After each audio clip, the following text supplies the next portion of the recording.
quisiera nada más comentar un poquito acerca de Brasil. La Comisión de la Verdad de Brasil es no oficial, se hizo desde la iglesia, y es muy importante porque da pie, y sobre todo los testimonios recogidos son de testimonios de gente que fue torturada, y casi hasta aparece un manual de tortura. Los brasileños le invirtieron muchísimo, sobre todo la técnica de cómo torturar este arte, ¿no? Y México, por ejemplo, también tiene su aporte, que es el tehuacanazo. Eso es algo muy mexicano. Ahora le están echando chile piquín. Se llama, bueno, mi ponencia se llama Los informes nunca más en América Latina. Quiero empezar con una ponencia de Jorge Semprún. Es un español que es de los sobrevivientes de Buchenwald, y él en un libro muy emotivo, él nos comenta, se llama La escritora de la vida. Él dijo, cuando vio que Primo Levi y que Jan Ameri y que otros sobrevivientes de campos empezaban a suicidar después de escribir sus memorias, él dijo, yo no me quiero morir, entonces yo prefiero vivir. Entonces él se tardó mucho en escribir, finalmente escribió. Una cita de Jorge Semprún, dice, yo seguiré hurgando ese pasado para poner al descubierto sus heridas purulentas, para cauterizarlas con el hierro al rojo vivo de la memoria. Antes de empezar esta ponencia, quiero hablarles de una situación histórica.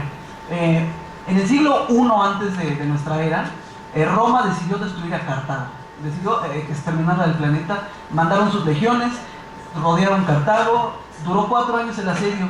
Cuando finalmente lograron entrar, prendieron fuego a la ciudad, exterminaron a toda la población. Las 5,000 personas que se refugiaron en el templo de Baal prefirieron irse a la hoguera y suicidarse.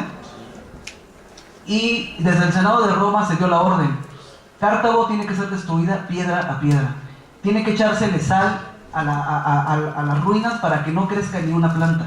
Todos sus documentos tienen que ser destruidos. Y esta es una evidencia terrible, porque realmente no se supo nada de Cartago, salvo ciertas cuestiones en la historia, hasta 1970, que se empezaron a descubrir las piedras. Entonces realmente vemos una operación histórica, o sea, digamos, si lo vemos así, de destruir la historia, de destruir la memoria, de destruir la esencia de un pueblo, de una gran cultura, y realmente la eliminaron del mapa de la historia. No existen documentos escritos por cartagineses. Es una cuestión terrible. Pensemos en eso, pensemos en que la historia, en la historia hay versiones hegemónicas, y en la memoria también. Si pensamos la memoria, la memoria es, digamos, el acceder al pasado, acceder a recuerdos del pasado, para reconstruir, para reinterpretar este presente en miras al futuro, digamos, en una temporalidad más amplia. La historia es muy parecida. ¿Qué hace un historiador? Revisa documentos del pasado para interpretarlos a partir de las necesidades del presente hacia un sentido futuro. En la historia vemos pues, visiones hegemónicas de esta historia, porque a diferencia de la memoria, digamos, la memoria, podemos hablar de que hay muchas memorias. Cada individuo tiene su memoria, cada colectivo tiene su memoria, y hay una diversidad de memorias. El sentido de la historia, digamos, cuando revisa varios documentos, que hace un historiador, revisa varios documentos y lo que hace es conjuntarlos a escribir una historia unívoca. Entonces, si se fijan, eso es un atentado en contra de la diversidad. Y en la memoria también sucede lo mismo. ¿Qué son las memorias oficiales? ¿Qué son las memorias que tienen que ver con el pasado? Es realmente atentar en contra de todas las memorias, de toda la diversidad de las memorias, y aglutinarlas en una sola, que sea, digamos, la memoria oficial. En este sentido, por ejemplo, el ejercicio de los informes nunca más es un reto muy interesante, porque a pesar, y yo digamos, analizo los informes nunca más desde el punto de vista histórico, porque es un documento que da cuenta del pasado y reinterpreta el pasado, pero lo reinterpreta no a partir de documentos, lo reinterpreta a partir de testimonios, lo reinterpreta a partir de la memoria, y no cualquier memoria, lo reinterpreta a partir de la memoria de las víctimas, de la gente que sufrió. Entonces eso hace que haya, digamos, una especie de empatía muy curiosa, digamos, entre la historia, el quehacer histórico, y la diversidad de las memorias a la hora de construir este tipo de informes. Porque, como ustedes saben, las dictaduras, pues no hay documentos. Bueno, acá me salían algunas cosas, ¿no? Pero digo, no hay un documento donde diga el dictador argentino, a ver, en el campo tal llegaron tantos presos, los torturamos. No existe eso, no existe evidencia, no existen documentos, no existe la apreciada fuente del historiador, no existe. Lo que existen son testimonios, gente viva que habla y gente que ha sufrido. Entonces, quisiera empezar señalando, si ustedes ven, por ejemplo, casi en todos los países de América Latina ha habido, digamos, un ejercicio de memoria, ¿no? Lo que es una comisión de la verdad. En algunos países se dio no oficial, la mayoría desde la iglesia, y en estos países oficial. ¿Eso qué quiere decir? Que los gobiernos en transición se vieron presionados por la sociedad y por distintas cuestiones para hacer un ejercicio de este tipo, ¿no? Un ejercicio de recuperación del pasado. Para analizar una comisión de la verdad, yo propongo verla desde 3 dimensiones. Porque una comisión de la verdad, digamos, encara demasiados problemas, es un documento oficial, escrito desde, por decirlo así, desde el Estado, aunque con la venia y muchas veces con la ayuda de organizaciones sociales. El documento nunca más, digamos, tiene una dimensión política, una dimensión moral y una dimensión histórica. La dimensión política a la que yo me refiero es que para alguna gente es vista como una operación de cierre histórico, como decir, a ver, ya se dio la transición a la democracia, vamos a tratar del pasado, vamos a tratar sobre el pasado, que hable quien tenga que hablar, y ya, vamos a lo que sigue. Entonces, esta dimensión política alude necesariamente a una reconciliación. La dimensión política alude a la reconciliación de la sociedad para pasar a lo que sigue. Esa es una dimensión. La dimensión moral de las comisiones de la verdad señalan, lo que las comisiones de la verdad señalan, una parte de la sociedad fue vulnerada y hay que restituirla. Y hay que analizar el pasado fríamente y sobre todo señalar entre victimarios y víctimas. ¿Quién fue el victimario? ¿Quién fue la víctima? Es una necesidad moral de las transiciones. Digamos, y la última dimensión es la dimensión histórica, que es a la que yo me quiero referir en esta ponencia, que tiene que ver con la historia y con la reinterpretación de la historia que se da a partir de estos informes. Estos informes reinterpretan, agarran los testimonios, agarran otras fuentes y reinterpretan el pasado. Eso es muy interesante. Hay 2 documentos claves en la transición de América Latina. Uno, digamos, podemos decir que es el Nunca Más, y otro es el Consenso de Washington. Si se fijan, son 2 cuestiones bien distintas. El Consenso de Washington lo que dice es que en América Latina tiene que haber un cambio estructural, pues para que ya le entren al comercio y se liberalice la economía. El documento Nunca Más dice, hubo un periodo de violencia brutal y hay víctimas, hay que restituirlas, y una transición no se puede dar hasta que esto no sea completado. Hay una discusión. Y esto nos lleva a pensar que, digamos, hay un campo de disputa en este sentido. Hay un campo de disputa desde la historia, desde la memoria hegemónica, que dice que hay que olvidar, y desde las distintas memorias que dicen que hay que recordar. Hay una disputa desde la historia, o esta historia que dice, hay una historia común, hay una historia oficial, y hay una disputa entre varias historias, entre gente que dice pasó esto, pasó esto, pasó esto. Y esto nos lleva a pensar esto me lleva a pensar voy a aventurar una definición de lo que es una comisión de la verdad, y esta sí la voy a leer.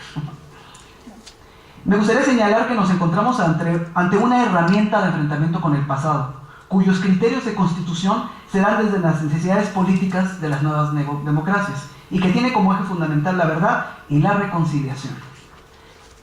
Aquí, digamos, hay una contradicción muy complicada, porque si una comisión de la verdad es una herramienta desde las democracias para la reconciliación, se nutre con testimonios, que lo que piden los testimonios es justicia. ¿Y qué es esa justicia que piden los testimonios? Que a lo metan a la cárcel, que estos que sean juzgados. Esa es la justicia que piden las víctimas. Eso se contrapone completamente con la reconciliación. Entonces es como, digamos, una cuestión muy compleja en la que entran las comisiones de la verdad, y es lo que yo le llamo la dimensión política. Y esta dimensión política terriblemente, y lo quiero decir terriblemente, incide en la interpretación histórica del pasado.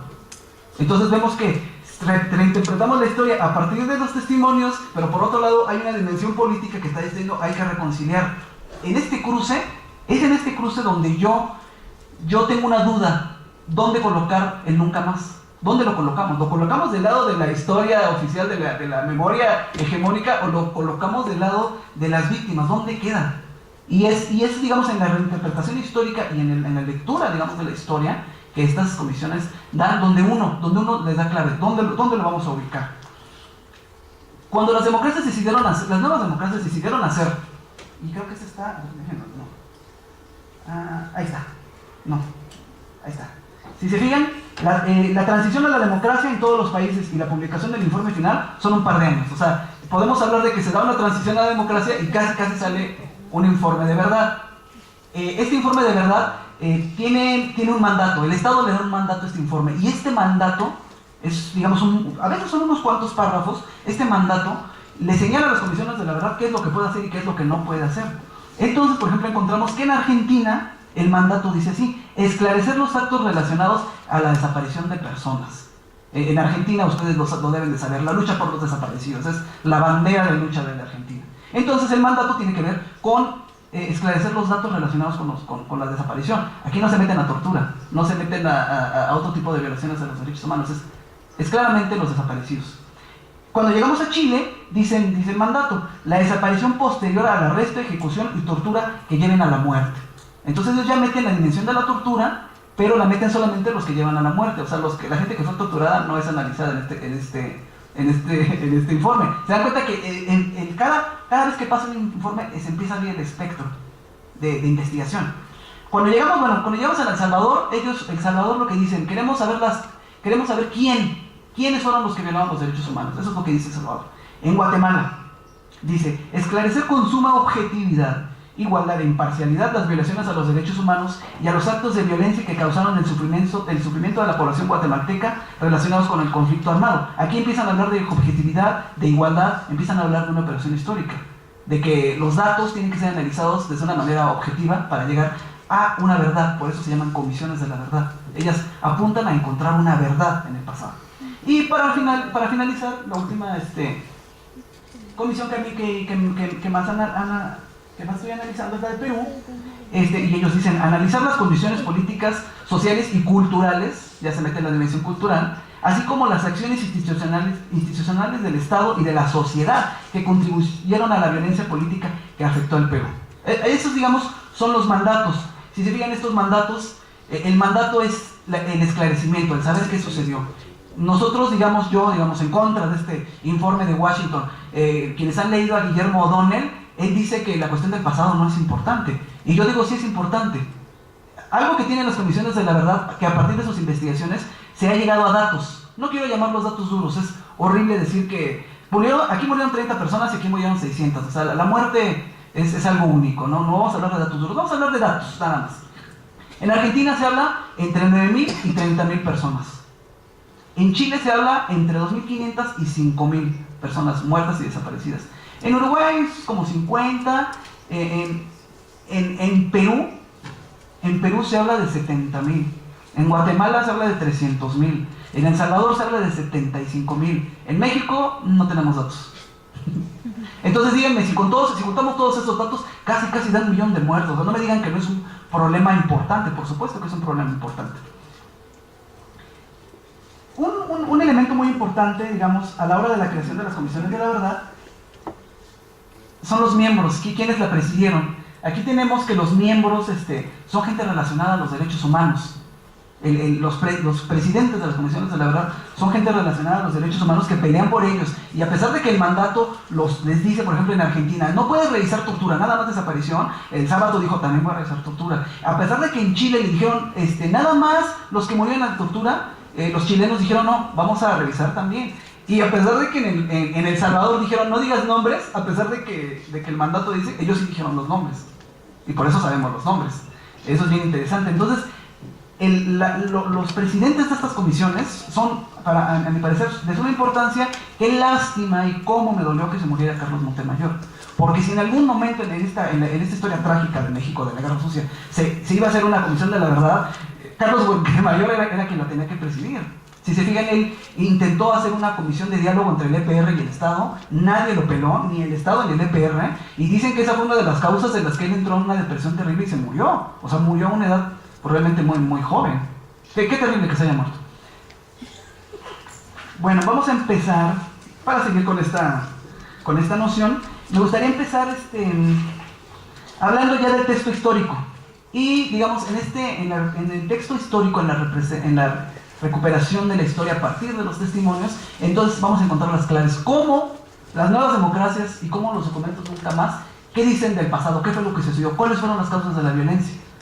¿Qué fue la dictadura? Para estos informes. Voy a pasar por países muy rápidamente. Antes de cada país voy a citar un testimonio de una víctima para que más o menos sientan. Ahí les va, de Argentina. Este es, digamos, una cita del informe de Nunca Más de Argentina. Dice esta mujer: días después, repuestos de este shock, volví a ponerme en contacto en su domicilio y le reclamé el cadáver de mi hija, a la que él respondió: los cadáveres no se entregan.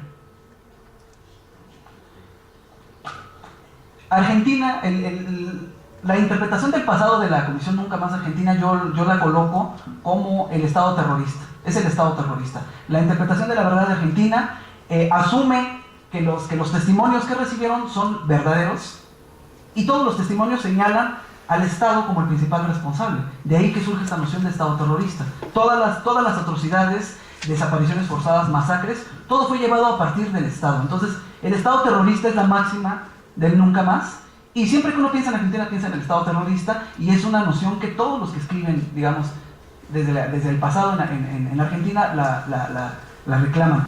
La interpretación del pasado de la Comisión de la Verdad en Chile habla de la teoría de los dos demonios. Los dos demonios no es Pinochet y el MIR, no. Los dos demonios es la extrema izquierda y la extrema derecha, que polarizaron a la sociedad a tal grado que solamente que el único recurso que tenía el Estado es que entrara la Fuerza Armada a salvar al Estado, para que no se hiciera una guerra civil. Imagínense nada más qué tontería, qué brutalidad. Y esta interpretación histórica de Chile pues llevó a que sea un país completamente polarizado, y donde la lucha por la memoria sigue siendo fuertísima, pero tiene que ver con esta interpretación del pasado. Para la interpretación del pasado de la Comisión de Chile, Augusto Pinochet es casi el elemento que evitó que hubiera una guerra civil como la hubo en España y en Chile. Imagínense nada más que estupidez. Pasemos a la... por cierto, no leí la de Chile, perdón, no leí la cita de Chile. Aunque no me sirva, aunque parezca inútil, necesito saber por qué lo mataron, qué pasó, qué hacía, cómo lo descubrieron, cualquier cosa que haga que mi alma descanse. Piensen en el dolor. Vamos a pasar a El Salvador. ¿Les parece? A las 5 de la tarde me sacaron a mí junto a un grupo de 22 mujeres. Yo me quedé la última en la fila. Aún le daba el pecho a mi niña. Me la quitaron de los brazos. Cuando llegamos a casa de Israel Márquez, pude ver la montaña de muertos. Yo me arrodillé acordándome de mis 4 niños. En ese momento di media vuelta, me tiré y me metí detrás de un palo de manzana. Con el dedo agachaba una rama para que no me miraran los pies. Este es el testimonio del Salvador. En El Salvador, como ustedes saben, hubo una guerra civil. Entonces el contexto de transición fue muy distinto. Tuvo que haber una negociación. Y casi tuvo que haber una negociación entre iguales, entre el ejército y el Estado de El Salvador, y entre la guerrilla del Frente Farabundo Martí, que tenía una capacidad militar impresionante. Entonces tuvo que haber una negociación. Entonces, antes de que se diera esa negociación y antes de que dijeran vamos a hacer una comisión de la verdad, las dos partes dijeron que los seleccionados, o que los que van a llevar a cabo la comisión de la verdad, tienen que ser gente de otros países. Por eso vemos ¿sí está aquí? Sí, todos son extranjeros. Todos son extranjeros. Gente de otros lados, algún colombiano, por cierto. Y ellos, ¿saben qué dijeron? Dijeron, está bien, no nos importa lo que dice el mandato, vamos a decir los nombres. Publicaron los nombres. Dijeron, tal comandante, algunos ya habían muerto. De parte, también señalaron los nombres de los guerrilleros. Por ejemplo, el líder militar del Frente Farabundo de Liberación Nacional, el Joaquín Villalobos, está en la lista de gente que perpetró, digamos, violaciones a los derechos humanos. ¿Cuál fue la interpretación del pasado de El Salvador? ¿Saben cuál fue la interpretación? Entonces, la violencia se individualizó. O sea, digamos, por decirlo así, las Fuerzas Armadas no violaban los derechos humanos. Quien lo violó fue este general, y tenemos los nombres. El Frente Farabundo Martí no violó los derechos humanos. Quien los violó fue Joaquín Villalobos, la comandante tal y el comandante tal. ¿Eso qué fue lo que hizo?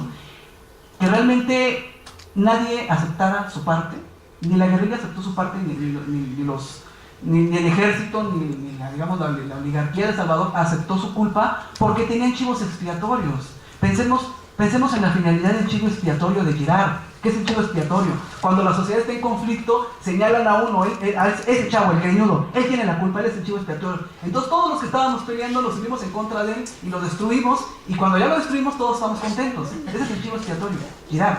Entonces, Al individualizar a la violencia y al señalar tú y tú, ellos son los chivos expiatorios, los militares salieron a retiro, Joaquín Villalobos se fue a dar clases a Cambridge, y todos felices, todos contentos, se dio la transición a la democracia. ¡Qué felicidad! ¿Dónde quedó la sociedad civil?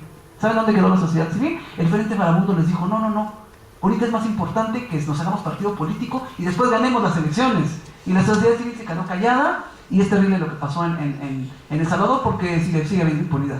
Rápidamente termino Guatemala y Perú y ya acabamos, porque ya me están viendo feo. Guatemala.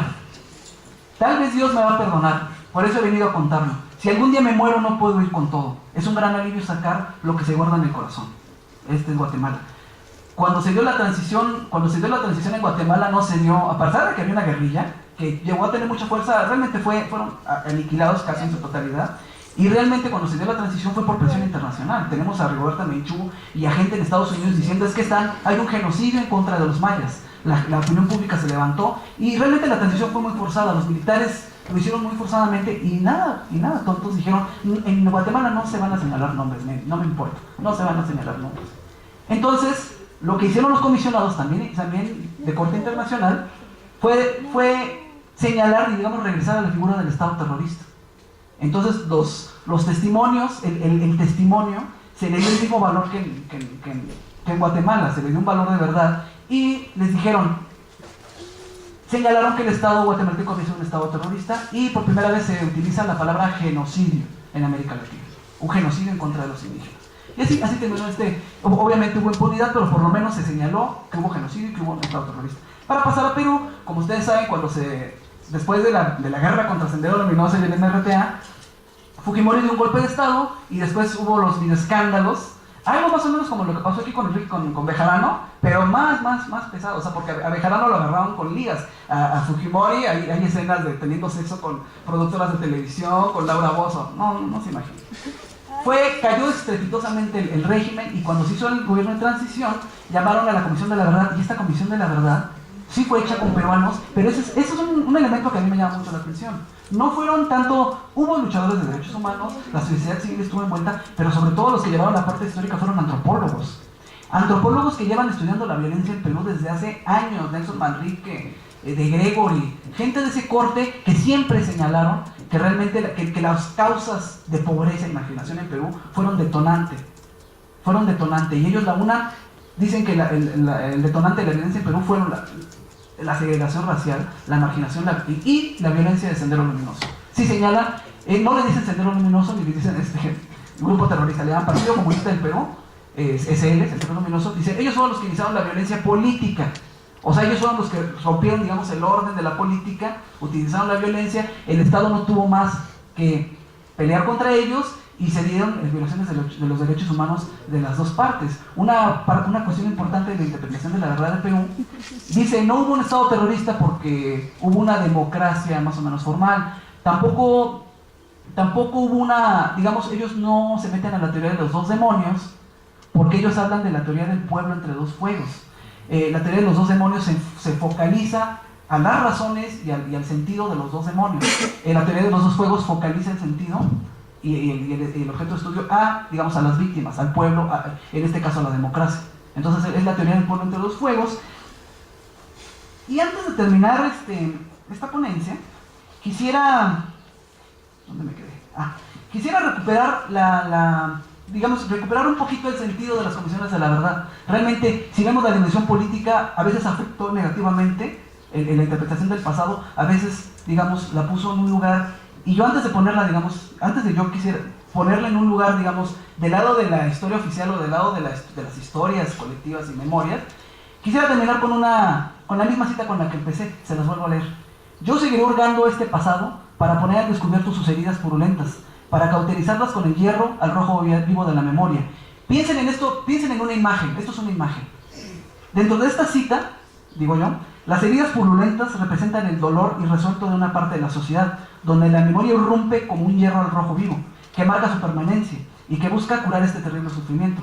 Es dentro de este sentido de curación y permanencia donde me gustaría situar la inclusión del testimonio de las víctimas dentro de la figura del nunca más, ya que si bien no cumple con las expectativas de justicia, quizás al menos restituya moralmente a las víctimas, al otorgar un lugar a las memorias disidentes y al dar a la historia un sentido desde el presente.